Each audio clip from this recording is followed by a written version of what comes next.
3 그리고 4주의 일진사주 명리학 제1078강 시작하겠습니다. 오늘은 양력으로 2021년 10월 19일이고요. 음력으로는 2021년 9월 14일입니다. 오늘 명식은 신축년 무술월 경자일이 되겠고요. 오늘의 일진은 경자가 되겠습니다.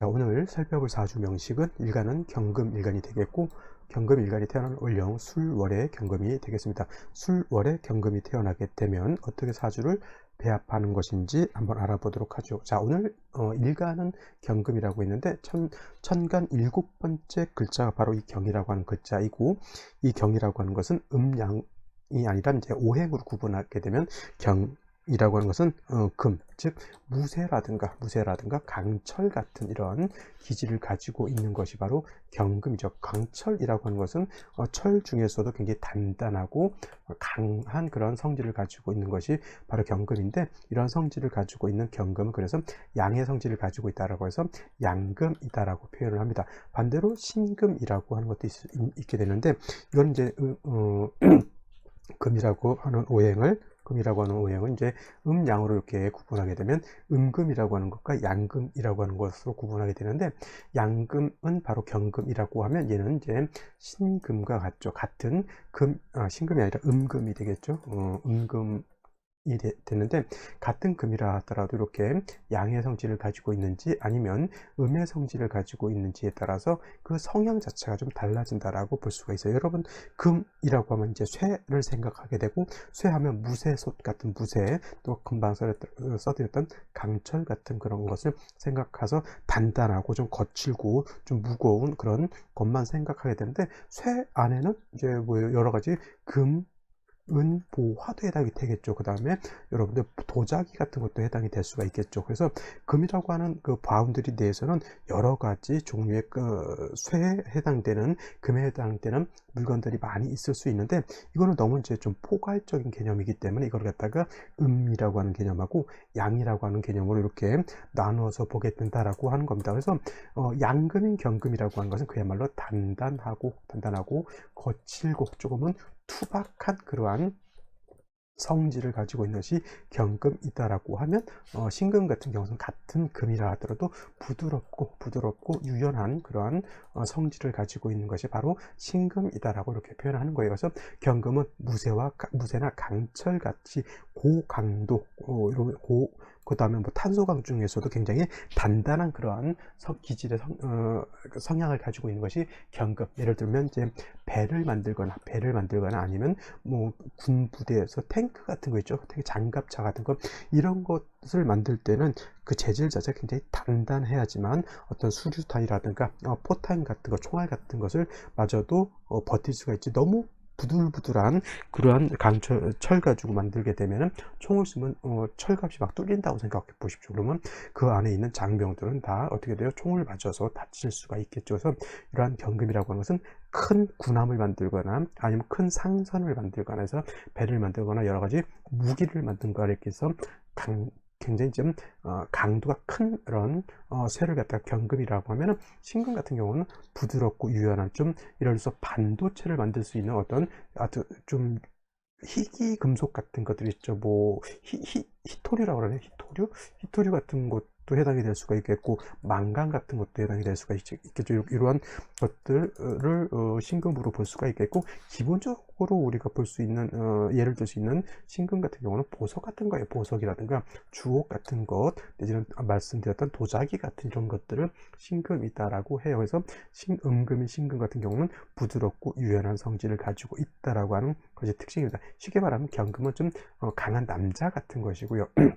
신금은 부드러운 여자 같다, 이렇게 생각하셔도 되겠습니다. 그래서 경금은 단단하고 거칠기 때문에 이를 다스려서 용도가 쓰임이 있기 위해서는 반드시 화라고 하는 관성으로서 경금을 단련해서 기물을 만든다. 칼을 만들 수도 있겠고, 여러 가지 장신구를 만들 수가 있겠고, 큰 범종을 만들 수도 있겠고, 아까 말씀드렸던 탱크라든가 장갑차라든가 큰 범선, 상선 같은 것을 이렇게 만들 수가 있죠. 화가 있어야지만 이거는 큰 금을 갖다 녹이거나 큰 금을 갖다가 시뻘겋게 달궈서 그 금을 좀 무르게 만든 상태에서 열처를 해서 물건을 만들 수가 있는 것이죠. 그래서 경금이라고 하는 것은 기본적으로 뭐가 필요하다?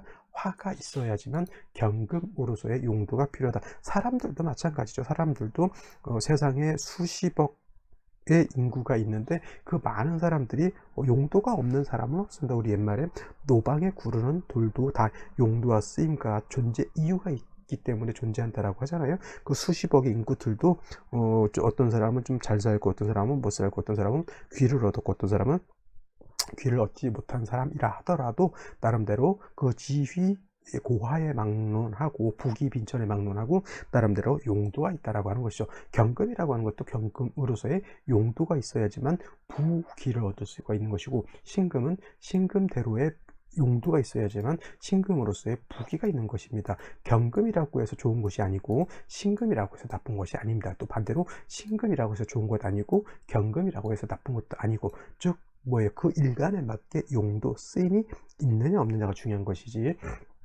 양간은 좋고 음간은 나쁘다 내지는 음간이 좋고 양간은 나쁘다 이런 개념은 없다라고 하는 것. 즉 경금이라고 하는 것은 화를 치용해서, 관성인 화를 치용해서 기물을 만들어야지만 경금으로서 용도가 있는데, 그때 경금을 다스릴 수 있는 화는 어떤 화? 음화인 정화라야 경금을 다스릴 수 있고, 정화는 특성상 간목으로서 정화의 불꽃을 유지하여 뜨겁게 만들어야지만 경금을 다스릴 수 있다. 이것이 경금의 1차적인 가장 원한적인 경금의 용도를 나타내는 어떤 방법이다라고 하면, 정화가 없는 경우도 있습니다. 화가 없어서 경금을 다스릴 수 없는 경우도 있는데, 이런 경우에는 부득이하게 경금이라 하더라도 임수를 가지고 경금을 갖다가 도세하는 용도 내지는 숫돌 같은 걸로 경금을 이게 화는 시뻘겋게 다스려서 퉁퉁퉁퉁 망치로 두들겨 가지고 기물을 만든다고 하면, 임수를 쓴다라고 하는 것은 물로 깨끗하게 돌 같은 걸로 이렇게 갈아 가지고 경금을 갖다가 뭐한다? 기물을 만드는 그런 용도가 있는 겁니다. 그래서 1차적으로 경금은 정화가 있어야지만 경금으로서 용도가 생기게 되는데, 만약에 정화가 없거나 또 상황에 따라서는 정화를 쓰지 않고 임수를 쓰는 경우도 없지 않아 있습니다. 예를 들어서 4월이라든가 어떻게 5월 같은 때 뜨거울 때는 화 자체가 왕하기 때문에 이때는 임수를 위주로 쓰는 것이고요. 오늘 술월 같은 경우에도 화를 쓰기보다는 임수를 치용하는 것이 더 어떻게 보면 좀 좋은 사주 국세가 될 수도 있기 때문에 부득이 정화를 쓰지 않는 경우도 있다, 이렇게 생각하시면 되겠고요. 그거는 지금 이제 술월을 설명하면서 다시 한번 설명드리도록 하겠습니다. 자, 다음으로 경금일간이 태어난 월령 술월이라고 하는 계절입니다. 계절, 술월, 월지, 월령이라고 하는 것을 제가 중시 보는 것은 뭐냐면, 이 월지라고 하는 개념 내지는 월령이라고 하는 개념은 뭐예요? 계절의 의미를 가지고 있고요. 또 이 월지라고 하는 이 계절의 의미 안에는 왕쇠라고 하는 개념을 가지고 있고, 또 한열이라고 하는 개념을 가지고 있기 때문에 사주를 중화시키기 위해서는 제가 뭐가 중요하다? 왕쇠를 중화시키는 것, 그 다음에 한열이라고 하는 것을 중화시키는 것이 굉장히 중요하다라고 말씀을 드렸습니다.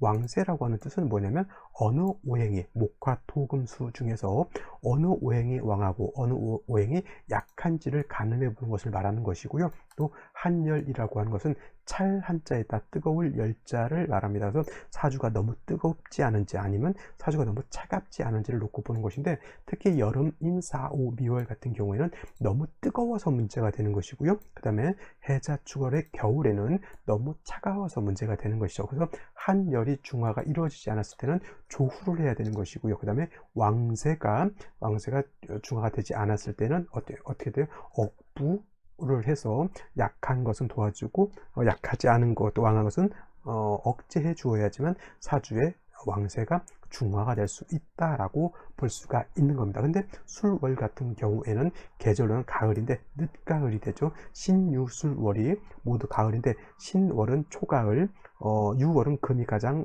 왕한 계절이 왕한 가을로서 중추라고 표현을 하고요. 지금 술월은 늦가을이면서 모추라고 표현하면서 입동이 지나게 되면 술월에서 이제 해자축월이라고 하는 동절로 이렇게 넘어가게 됩니다. 그래서 술월의 기후 자체는 곧 겨울로 오기 때문에 지금이 마찬가지. 지금 약간 이상 기후가 되고 있습니다. 우리나라가 10월 요 정도 되면 이렇게까지 한파주의보가 내릴 정도로 차갑지는 않은데 이상하게 기후 자체가 지금 10월 중순 정도 됐는데도 굉장히 차갑고요. 저 일본 같은 경우에는 지금 폭설이 내리고 또 일본 같은 경우에는 지금 기후 자체가 굉장히 차갑다라고 하고 저기 홋카이도인가 눈이 내리는데 방사능이 포함된 눈이 내린다고 해서 굉장히 지금 난리가 나고 있습니다. 올해는 일본이 좀 국세가 안 좋은지 태풍으로 인해서 곤혹을 당하고 산사태로 인해서 곤혹을 당하고 방사능으로 인해서 곤혹을 당하고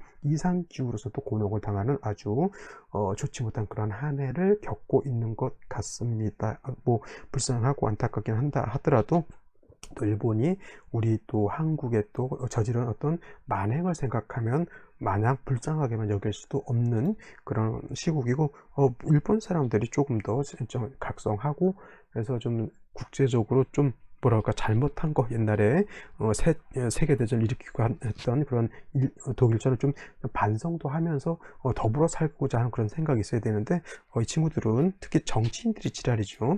정치인들이 그런 마인드를 가지고 있지 않기 때문에 자꾸 업보라고 하죠. 업보 불가에서는 업보라고 이렇게 합니다. 업을 쌓은 씨를 뿌려서 씨를 거두는 것이죠. 그래서 좋은 씨를 뿌려서 좋은 결실을 얻게 되는데 만약에 씨를 뿌렸는데 씨를 뿌리지 않았거나 씨를 뿌렸는데 이상한 씨를 뿌렸거나 라고 하면 그냥 그거에 대한 업보를 받는 겁니다. 독수독과라고 그래요.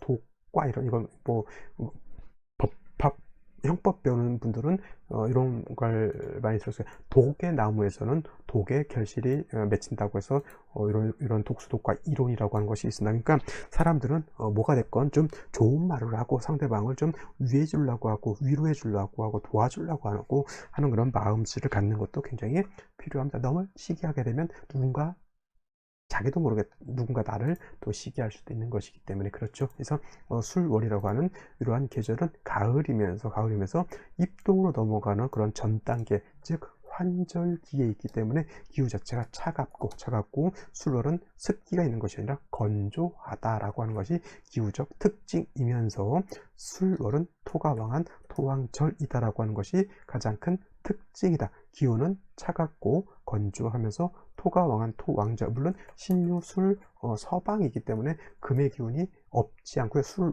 안에도 신금이라고 하는 금의 기운을 가지고 있고 또 신유술 방합을 형성하게 되면 다시 금이 왕해질 수도 있다라고 하는 것을 염두에 두고 사주를 봐야 되는데 단지 술토라고 하는 것만 놓고 봤을 때 술월이라고 하는 것만 놓고 봤을 때는 토가 왕한 것이다 라고 알아두시고요. 이럴 때 경금이 태어나게 되면 원령 자체가 뭐예요? 인성인 토가 왕한 계절이고 신월이죠. 신월과 유월을 거치면서 금이라고 하는 것, 신금도 마찬가지겠지만 인관지, 그 다음에 유월은 제왕지가 되고 지금 이 술월이라고 하는 것은 이제 쇠지가 되죠. 사람으로 치면 이 인관지가 한 40대 30대에서 한 40대 중반, 그 다음에 제왕지는 40대에서 한 50대 중반, 그 다음에 쇠지는 이제 기력이 점점 쇠퇴해 가는 그런 단계, 50대 중반에서 한 60대 중반 이 정도를 보시면 되겠고요. 이제 쇠지에서 뭐 병사 묘지로 가면 이제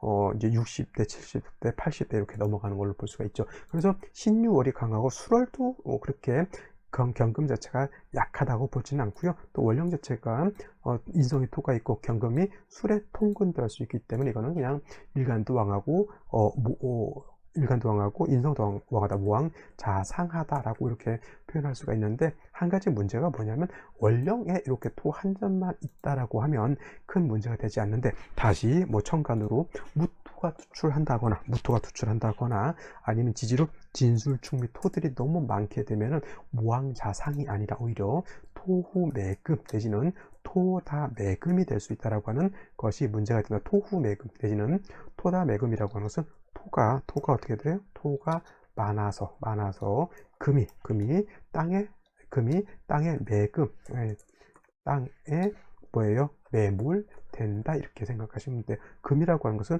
땅 바깥으로 나와서 경금은 불로 다스려야 되는 것이고요. 흰금은 임수로서 깨끗이 닦아서 반짝반짝하게 해야 되는데 땅 속에 집어넣으면 어떻게 됩니까? 땅 속에서 빛도 못 보고 그 다음에 녹이 슬겠죠. 그래서 경금일간이든 신금일간이든 토가 너무 많게 되면 인성이 많아서 좋은 것이 아니라 오히려 경금과 신금이 빛을 보지 못하고 녹이 슬어서 더러워진다 이렇게 생각하시는 것이 더욱 좋습니다. 그래서 경금이 술월에 태어났을 때는 가장 먼저 토가 많아지는 것을 경계해야 된다. 그래서 간목이라고 하는 것이 있어서 경금한테 재성이 되겠죠. 이 재성이 간목이 있어서 토를 갖다가 토가 많아지는 것을 절제시켜 줘야 된다라고 하는 것이 가장 큰 관건이다라고 보실 수 있습니다. 하지만 중요한 건 뭐냐면 술월은 금도 어느 정도 세력이 있고 토도 굉장히 왕하죠. 그죠? 근데 간목이라고 하는 것은 을목도 마찬가지로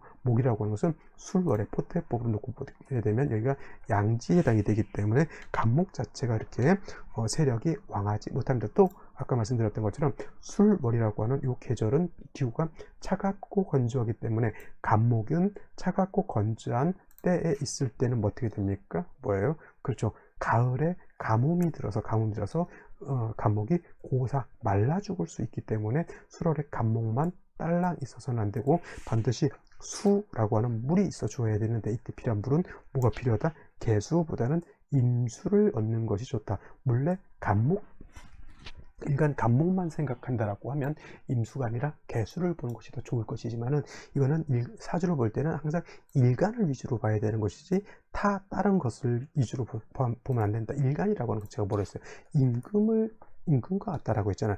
모든 세상은 임금을 기준으로 옛날에 조선조 같으면 왕을 기준으로 세상을 판단해야 되는 것이지 물론 지금 이제 민주주의라 백성을 위주로 한다라고는 하지만 얘가 임금이고 얘가 절대자이기 때문에 얘를 기준으로 해서 사주를 배합을 하는 것이지 뭐 다른 객체를 가지고 사주를 배합할 필요가 없습니다. 그래서 임수가 있게 되면은 간목을 생조해 주고요. 수생목 그 다음에 술토 자체가 건토 마른 땅이기 때문에 임수가 있으면 마른 땅을 촉촉하게 윤토해 줄 수 있고 그리고 개수가 아닌 임수가 필요한 것은 뭐냐면 임수가 있게 되면은 경금을 갖다가 어떻게 한다? 이때 경금을 갖다가 도세한다. 도세 주고까지는 아니고 깨끗하게 경금에 흙이 묻어서 더러운 것을 깨끗하게 닦아내준다라고 하는 개념입니다. 이때 바로 원래는 경금이라고 하는 것은 화를 쓰는 것, 특히 정화를 쓰는 것을 좋아하지만은 술월이라고 하는 특징이기 때문에 수가 없이 화를 쓰게 되면 화가 경금을 단련하는 것이 아니라 화가 다시 화를 생하는 그런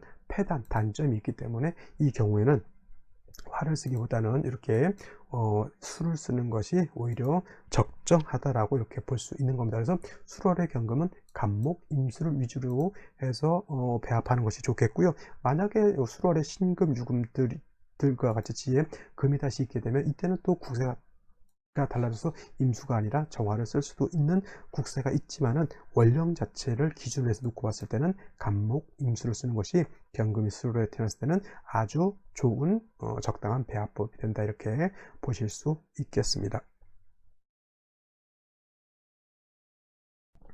자, 그러면 오늘의 명식을 다시 한번 살펴보도록 하겠습니다. 오늘 명식 일간 경금이 되겠고요. 경금 일간이 술월에 이렇게 태어난 사주 명식이 되겠습니다. 일단 격국이라고 하는 거 살펴보게 되면 일간은 금인데 양에 해당되는 양금이 될 것이고 원령의 술토라고 하는 것은 토 중에서도 양토냐 음토냐를 놓고 봤을 때 술토는 양토가 되죠. 그래서 양대 양의 관계 일간도 양 그 다음에 월지도 양의 관계인데 토라고 하는 것은 금을 생하는 토생금의 관계에 있기 때문에 경금 입장에서 토는 인성이 될 것이고 인성 안에는 정인이라고 하는 것과 편인이라고 하는 것이 있죠. 편인. 근데 정인이라고 하는 것은 일간과 원령과의 관계가 양대음 내지는 음대양의 관계가 됐을 때 정인이라고 하고요. 편인은 이렇게 양대양이 되거나 음대음이 되었을 때 편인이라고 이렇게 하는데 오늘은 양대양의 관계가 있기 때문에 편인격이 된다라고 볼 수가 있겠고 문제인 것은 월간에 이렇게 무토가 투출돼서 원안적인 편인격이 되는 것이 좋다라기보다는 뭐냐면 아까도 말씀드렸지만 이렇게 토가 많아지게 되면 모왕자상이 아니라 모왕자쇠가 돼서 오히려 토다 금이 될 수 있다라고 하는 것이 경금이 술월에 태어났을 때, 경금이 진술충미월에 태어났을 때, 신금도 마찬가지입니다. 경금 내지는 신금이 진술충미월인 토왕절에 태어났을 때는 토후 매금 되는 것을 가장 꺼린다, 이렇게 보시면 되겠습니다. 그래서 반드시 간목이라고 하는 것으로서 토를 제거해주고 임수라고 하는 것으로서 간목을 보좌해주는 것이 기본적인 사주 배합법이 될 터인데, 오늘 사주 명신을 보게 되면 연지에 축토라고 하는 것이 이렇게 들어와 있습니다. 이거는 정인, 이거는 편인. 그래서 정편인을 구분할 것도 없고요. 또 어떤 분들은 이거를 정편인 혼잡 이렇게 보시는 분들이 있어요. 정편인 혼잡이라고 이렇게 보시는 분들도 있는데, 이거는 굳이 그렇게 나눌 필요가 없고 크게 놓고 봐서 무왕자쇠다 이렇게 보면은 문제가 되지 않고, 중요한 건 뭐예요? 그 토가 너무 많아서 일간경금이 매금된다라고 하는 것이 가장 큰 단점이고, 목이 필요하다라고 볼 수가 있는데, 연간에 이렇게 신금이라고 하는 것이죠. 신금도 경금도 매금인데 신금도 같이 매금될 수 있는 그런 상황이고, 일지에는 자수라고 하는 것이 있는데, 자수는 경금의 기운을 설기하기는 하지만은 경금을 모를 하지 못한다, 도세하지는 못한다. 결국은 뭐냐면 인성이 너무 많아서 문제인 것이고, 이 인성이라고 하는 것은 금도 매금시킬 뿐만 아니라 자수, 수도 매몰시켜 버리죠. 물론 수월 자체가 차갑기 때문에 수가 있는 것은 기운을 좀 더 내려가게 하죠. 하지만 수가 있으면 건조한 것은 좀 그래도 모면할 수 있죠. 가을에 가뭄 든 것은 우리가 모면할 수 있는데, 이 정도까지 3주까지만 놓고 봤을 때 또 뭐가 없으니까 화도 없는 상태이기 때문에 이 사주는 굉장히 차가운, 습까지는 아니죠. 자수가 있기 때문에 굉장히 차가운 기후가 된다, 이렇게 보실 수가 있겠습니다. 가장 중요한 것은 토를 어떻게 절제할 수 있느냐가 가장 큰 포인트가 될 것이죠. 이것을 할 수 있는 것은 이제 생시를 볼 수밖에 없는데, 어떤 생시를 얻는 것이 좋을지 한번 알아보도록 하겠습니다. 자, 병자시가 된다라고 하면, 병자시가 제일 먼저 병자시죠. 병자시가 된다라고 하면 천간에 병화가 투출돼서 조우한다. 근데 병화도 지지에 뿌리가 하나도 없다라고 하는 것. 물론 술중 정화가 있기 때문에 거기에 간신히 병화가 뿌리를 둘 수 있다 하더라도 병화가 굉장히 이건 약한 겁니다. 어차피 토가 많게 되면은 경금은 매금이지만은 병화 입장에서는 토가 많은 화생토에서 약한 병화의 기운이 많이 설기되니까, 병화가 있다 하더라도 큰 힘을 발휘하지 못하고 자수가 있는 상태에서 다시 자수가 있게 되면, 역시나 이거는 이제 한습한 사주의 경금은 뭐예요? 토에 매몰될 상황에 있기 때문에 이거는 경금으로서 용도는 크게 없다, 이렇게 보실 수 있겠고요. 병자시가 아니라 병술시가 된다라고 하면, 이거는 이제 술토가 있기 때문에 다시 이 무토가 축, 술, 시지에 있는 술까지 통과하기 때문에 이거는 10중 8구 경금 거의 매금됐다라고 봐도 되겠고요. 병화도 마찬가지로 술술에 두 개에 통권되어 있다 하더라도, 역시나 토가 많아지게 되면 병화가 술에 통권했다기보다는 기운을 너무 과절시켜서 이것도 중화를 잘 조화를 이룬 사주라고 보기가 굉장히 어렵고요. 정축시 좋을까요, 나쁠까요? 정화가 있어도 이거는 정화가 있다 하더라도 정화가 뿌리가 술중 정화가 투출되어 있다 하더라도 이 상태에서 정화가 간목도 없는 상태에서 경금을 단련하기 어렵다라고 볼 수가 있겠고, 그 다음에 무인시가 된다라고 하면 인목을 얻어서 이 인중 간목 가지고 무토를 제거할 수 있을 것 같지만, 천간에 술월에 축토까지 이렇게 있는 상태에서 무토 두 개 출하게 되면 이 간목 가지고 좀 많은 토를 제거하기가 어렵고, 오히려 토가 어떻게 돼요? 목절, 토가 너무 많으면 목이 토를 목토하는 것이 아니라 목이 오히려 부러지는 그런 경우가 될 것이죠. 경인시, 무인시도 마찬가지. 그런데 기묘시는 더더군다나 용도가 없을 것이고요. 경진시 같은 경우는 토가 많죠. 어차피 또 자진수국한다 하더라도 이것도 결국 토에 해당이 되는 건데, 이런 경우에는 천간의 신금, 경금 세 개의 금이기 때문에 그냥 왕토의 기운을 토생금해서 설기순세하는 그런 용도는 있을지 모르겠지만, 이것도 마찬가지로 간습이 가증되기 때문에 뭐가 안 된다? 조후가 이루어지지 않다. 아까도 말씀드렸지만 사주는 뭐예요? 왕세라고 하는 관념과 하고, 그 다음에 한열이라고 하는 이 관념 두 가지로 사주를 보는 겁니다. 이건 술중 정화 가지고 조우가 된다 안 된다? 안 된다가 정답일 것이고요. 신사시 같은 경우에는 그냥 단순하게 사주가 한습한데 사중 병화가 있어서 그냥 조금 조후를 할 수 있다라고는 볼 수 있지만은 경금이 단련을 해서 용도가 생기거나 임수가 있어서 도세가 돼서 경금이 용도가 생긴 거나 경금의 용도가 없죠. 그냥 금이 있는데 그냥 있는 거예요. 그죠? 그냥 그러면 어떻게 사람이 그냥 어떤 목적 의식이 있거나 어떤 쓰임이 있거나 이런 것이 아니라 그냥 산다 이렇게 보는 거고, 이모시 같은 경우는 임수가 천간으로 투출하고 시지에서 오화를 보기도 하지만 이것은 가장 큰 문제가 좌우상충되기 때문에 임수가 있고 오화가 있다 하더라도 용다가 있다 없다 이거는 결코 만나지 말아야 할 생시일 것이고요.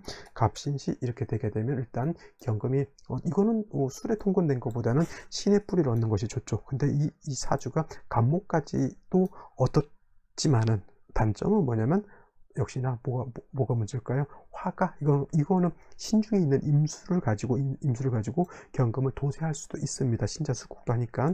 근데 간목이라고 하는 것이 뿌리가 없죠. 자수는 간목을 생할 수는 있을지언정 간목이 뿌리를 내릴 수는 없기 때문에 이 간목을 가지고 무토를 제하기는 좀 공력, 힘이 부족하다라고 볼 수가 있겠고, 또 화가 없으니까 뭐가 안 된다, 또 조후도 되지 않는다. 이것이 가장 큰 문제일 것입니다. 그래서 오늘 같은 경우에는 여러분들도 제가 설명을 드렸지만은 딱히 오늘 같은 경우에는 어떤 생시가 좋다라고 하는 것이 딱히 눈에 들어오지 않습니다. 그죠? 그러면 어떻게 됩니까?